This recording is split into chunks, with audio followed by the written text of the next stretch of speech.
All right, Ags, let's get into it. A&M did not score 40 points a game against any FBS school last year. They had 42 points in the third quarter. They didn't score more than 35 points offensively against anyone, and they had a defensive score in those games. They didn't score more than 38 points in a game in total last year. They did that by the third quarter. Are you catching the drift here? Yeah, tonight they scored 52. Welcome into the TexAgs post-game wrap presented to you by Higginbotham Insurance. A&M wins 52-10 over New Mexico. You probably only think about insurance when you need it, but at Higginbotham, they think about your risk for you because they want you covered all year long. They start by listening and end with a custom solution that fits your needs and your budget. They do it all. They have take care of you with your car, your home, your health, business, employee, and insurance. Higginbotham's got you covered. Higginbotham is a place that leads with value so that your value leads. Call Tyler Smith, 979-871-3162, or visit Higginbotham.com. So before we get into our guest, and you know who's going to be with us, Brandon Leone and Chris Taylor, CT, let's kind of get through the biggest parts of the game, and then we'll get to the interviews here. New Mexico starts the game with the ball, and they try that App State routine in this one. They take their time, eat some clock, small pickups, convert past the midfield, but they had to punt after eating 6 minutes and 46 seconds. Ag get the ball, and Connor shows his legs early with a 17-yard scramble. All three main backs touched the ball, but the story was that offense, a 21-yard pass to Evan Stewart. Quick fumble, but they recover a bit later. Connor with a beautiful touch finds the story of the offseason, Noah Thomas, who had a huge game, 7-0 Ags, 15-yard touchdown. A&M would then force another punt, 7-0 at the end of the first quarter. First play of the second quarter, 51-yard touchdown to who? Evan Stewart, and now it is 14-0. New Mexico responds after starting on their 12. A face mask by Shamar Stewart gives them life. They just moved the chains for a while, including a porous run defense as New Mexico scores on a 27-yard run, 14-7, A&M still leading. But this new A&M offense had it cooking all afternoon and evening. On 3rd and 9, Connor's pressured, has the beautiful touch to Ja'Jay Walker, who makes the big-time catch on the sidelines. Then Noah Thomas again, this time a 34-yard score, 21-7 A&M. And after a 3-and-out, Amari Daniels has one of his best runs of the night, 27-yard run. They take their time. 5 plays later, and a score by Le'Veon Moss to make it 28-7. The defense got angry. They were hitting on each of the first. Josh DeBerry gets the first interception of the season. And by the way, we'll talk about DeBerry. What a huge game for him. Connor with a forced carry picks up 14 and another touchdown pass to Noah Thomas, 35-7. More offensive points in one half than they scored all of last year. Connor with 4 touchdown passes in the first half. A&M would try to score again there with about a minute 35 left. They call a couple of timeouts to force New Mexico to punt. A field goal attempt that was blocked after a bad snap, 35-7 at the half. Connor Wegman's numbers at the half, 12 of 16, 175 yards passing, 4 touchdowns. Second half starts, but 3-and-out on that offense, a couple of unnecessary roughness calls, and a 7-minute drive leads to a New Mexico field goal, 35-10. Connor and Evan, though, link up once again, makes it 42-10, and that would end Connor's evening. 236 yards passes, 5 touchdowns. He had as many touchdowns as incompletions in this game. Max Johnson does come into the game, finds his footing, links up with Moose for the score, a 12-yard touchdown, 49-10, plus they'd add a field goal, and they end up winning it 52-10. A lot of players to focus in on tonight. Kind of wanted to go through and navigate through how that game went. Let's bring in both of our guys here to start things off with some initial thoughts. In fact, Dalton, my page isn't working. If you can help me get CT and Brandon. CT, we'll start off with you, my man. Chris, just your overall takeaway. What's the biggest takeaway you get from this game? I think for me, the biggest takeaways are going to be, controlling the offense and the defensive fronts. I thought both units played really well tonight. They kept Connor's jerseys, his jersey clean, gave him an opportunity to push the football down the field. And then outside of a couple of runs, I thought that defensive line really came to play. They stepped up. They were hitting. They were controlling the line of scrimmage. They were resetting the line of scrimmage. And so those two units and offensively, those guys are not going to get their names in the paper or get the recognition that they deserve tonight. But being able to protect Connor and then when Max comes in, being able to protect those guys, keep them upright, and allow us to take the shots down the field with the playmakers we have on the outside. I think that was the story of the game. I thought, we played physical, we played hard, we played fast, and we played like a team that had a chip on our shoulder from last year. 5-7, you end the season with a win against LSU, but you want to get back on the field, and you have to wait all off season, all summer to be able to do that. And I thought tonight when they came out with the purpose. They played hard and they played fast with a chip on their shoulder. So 1-0, win in the left column. Looking forward to next week at Miami. Brandon, your thoughts? Just biggest takeaway from tonight's game. Probably two things. I love that CT touched on the line of scrimmage aspect of it, but two things for me stood out. Number one, recruiting matters. You saw a lot of those players from that top recruiting class stand out tonight. And also you saw some players from the transfer portal that they hit hard this last offseason stand out as well. And then the other aspect to me, and just like everybody else in the country that's watching, was explosive plays by the Texas A&M offense. I think the most encouraged I've been in a significant amount of time watching the Texas A&M offense just stretch the field, taking shots downfield, letting Connor trust his arm and trust his receivers in man coverage to just take shots. And Bobby Petrino's quote that everybody loved to hear this offseason, feed the studs, I think that rang true tonight. And, it's exciting to see because you bring in guys like Evan Stewart, Noah Thomas, Moose Muhammad, Le'Veon Moss, Reuben Owens. You bring those type of explosive players in, and you do want to feed them. And you look at the backfield, right? I mean, we talked about this Nuño in a segment this offseason. Who's going to be the main guy? Well, we said it'd be running back by committee in the beginning, and three of our main guys averaged over 6 carries. And so they're trying to get a feel for who the main guys are. Obviously, you said it, Noah Thomas, star of the offseason. That was evident tonight. But this is exciting, man. I mean, Jimbo looked relaxed on the sideline. The play calls seemed like they were going in smooth. Connor looked poised. Everything clicked on offense tonight. And then, to echo CT, we controlled the line of scrimmage against a team we really needed to control it against. And that's encouraging week one to be 1-0. It was a good day. It was a good night for Aggie football. CT, I mentioned to Billy earlier that, I feel like Evan Stewart had a quiet game, yet he had 8 catches, 115 yards. And Noah Thomas had a loud game with his 74 yards, 6 catches for 74 yards and those 3 touchdowns. Because we had seen Evan do some of what we saw today, and he just continues to get better. And now Noah, it was like him, hey, I'm here. All those offseason reports were legit.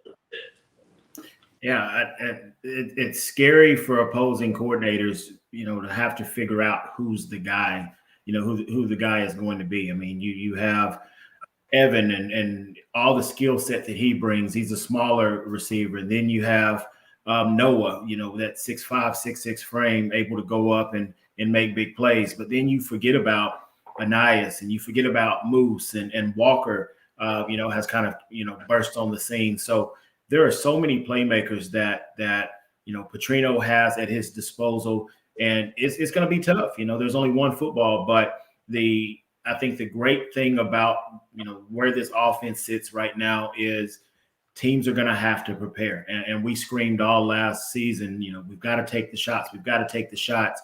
That's going to open up more room up front for guys like Amari Daniels, Le'Veon Moss, for those guys to be able to go. So I'm encouraged. I'm excited about where we still, what we did tonight, what we were able to do. And, we got a tough road game next week. So it's going to be interesting. But, to be able to have those guys on the outside do what they did tonight and Connor be so efficient, man, I'm encouraged for next week. Brandon, let's kind of go through some of the questions we had entering this game, right? And which ones were answered, which weren't. So question was, how's the offense going to look? How's the line going to look? How's the running backs going to look? Are they going to be able to get to the backfield? Let's kind of go through some of those and which ones we actually got answers from. We definitely got answers that it was the right decision to bring in Bobby Petrino and for Jimbo Fisher to step into a different role as the head coach. And I think you can point back just to the run that the team is on from a recruiting standpoint.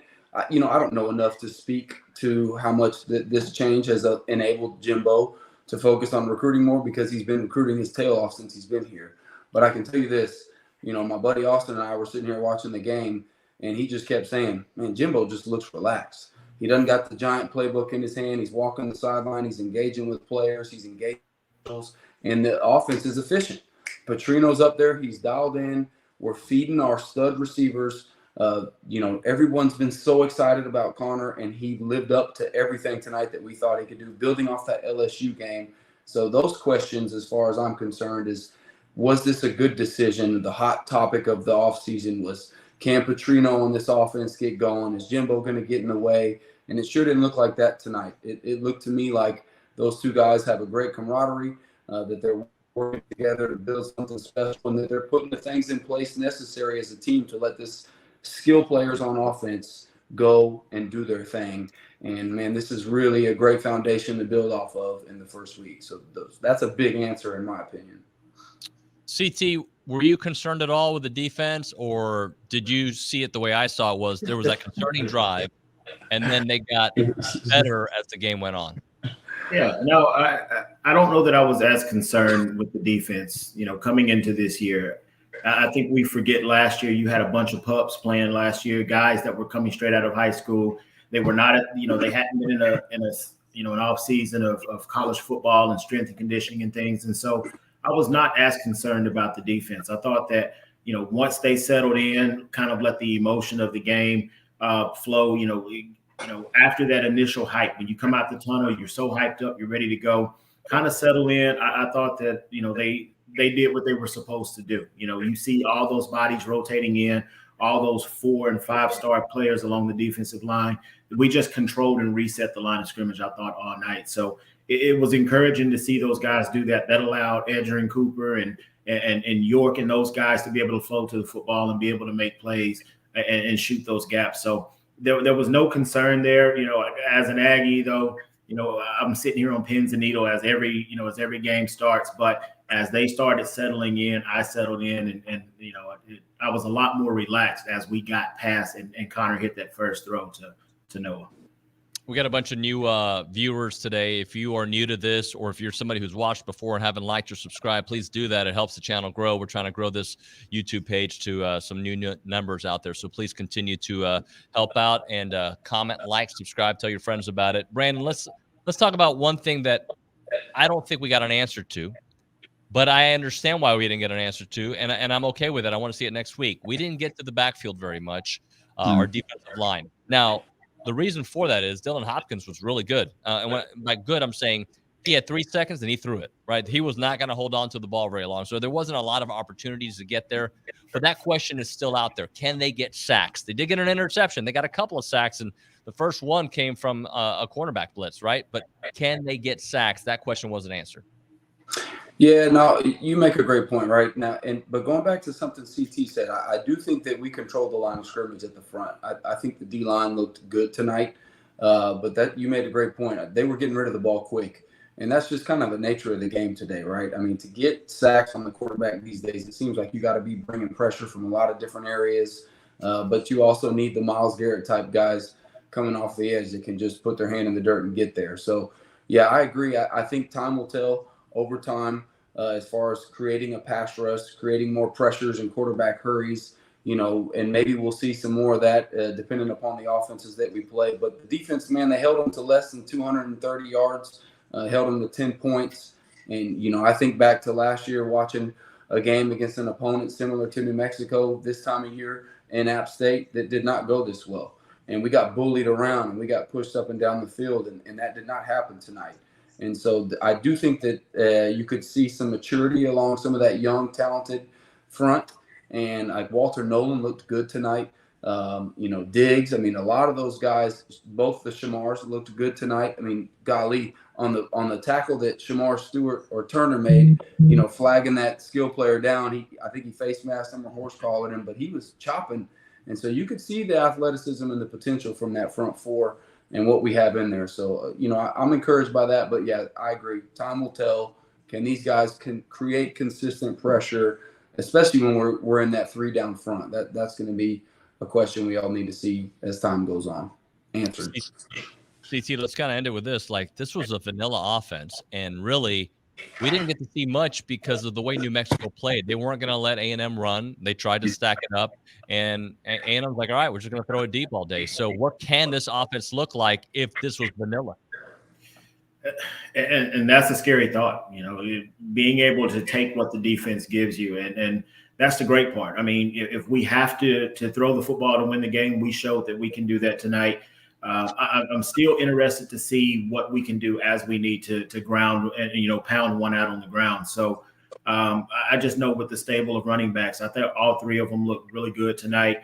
They picked their spots. I thought Amari Daniels had some. I thought he looked the best out of the three, but man, Owens, that's a good looking kid. When he hits the hole, it's decisive. He's downhill. So, we still have that question with running the football, but I thought as well as the offensive line played, especially in pass protection, when New Mexico wanted to add that eighth defender into the box, I thought we didn't have those negative run plays. We were, it wasn't those 8-9 yard gains.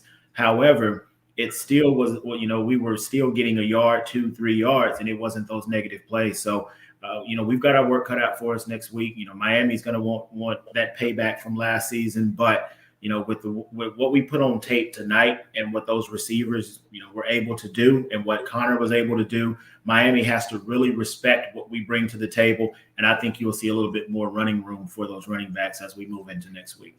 Brandon, I'm going to give you the last word. Any final thoughts?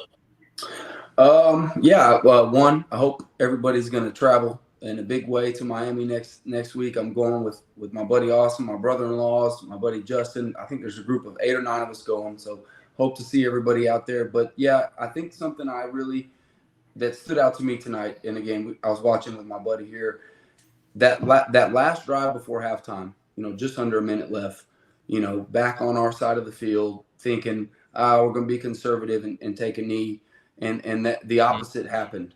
Petrino and them, and really we had a penalty called back. He hit Noah downfield. We were going to go score. I think that's switching that mentality. Like, regardless of the score, regardless of the opponent, we're going to go execute. We're going to attack. I think I saw a little difference in mentality as far as the offensive play calling went, a little bit more aggressive. I love to see that. And then you mentioned this guy earlier briefly, Nuño. A lot of people stood out tonight, but man, Josh DeBerry had a heck of a football game for this football team tonight. He was great in coverage. He had a sack. He had a turnover. He had a tackle for loss. And so it's cool to see these guys come in, make an impact in their first game. So a lot of new players, made some plays tonight, but I was excited to see him step up. Great first week. Happy to have Coach Pacino on staff. Love the direction after 1 week and looking forward to beating the hell out of Miami. All right, I'm going to age myself here, but there was a time where VHS was the thing. And I remember thinking to myself, when DVD came out, like, in whatever it's HK, 4K, whatever it is now, right? Thinking, I don't know that.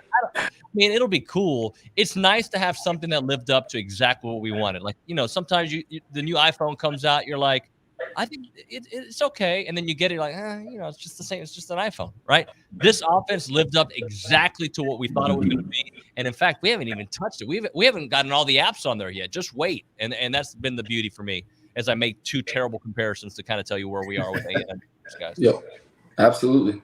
I love it. Brandon, CT, thanks very much, guys. Appreciate you.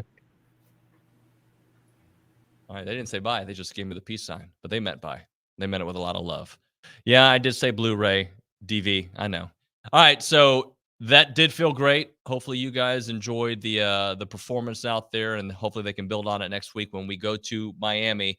A&M wins at 52-10. This is the TexAgs post-game wrap brought to you by Higginbotham Insurance. Thanks so much for watching. We'll see you next time.